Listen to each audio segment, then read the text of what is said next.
yazılgan şiir ulu şairimiz Eşref Şemizade'nin sözleri. Üç beyitten ibaret bizim vatandan sürgün olganımızı anlatan. Şair şiir tarzından demek şu Kırım kızını Özbekistan'da görgeninden şaşırıp bu şiirleri yazar. Eski Taşkent bazarında şamatalı bazar günü. Eski Taşkent bazarında şamatalı bazar günü. Yüksek aldım, bağışlanız. Biraz alçaktan almak gerek. Eski Taşkent bazarında şamatalı bazar günü.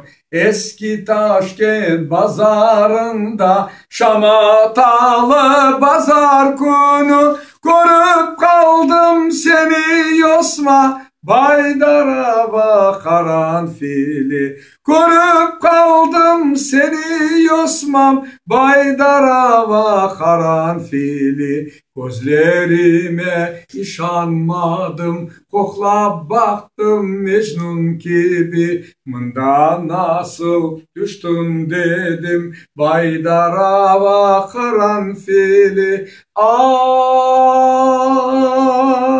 neler neler hatırladım, yüreğime bastım seni. Bir demetçik satıp aldım, Baydar'a bakaran fili. Eski Taşkent bazarında şamatalı bazar günü. Eski Taşkent bazarında şamatalı bazar günü. Görüp kaldım seni Yosma, Baydar'a bakaran fili. Görüp kaldım seni Yosma, Baydar'a bakaran fili. Karanfili, karanfil.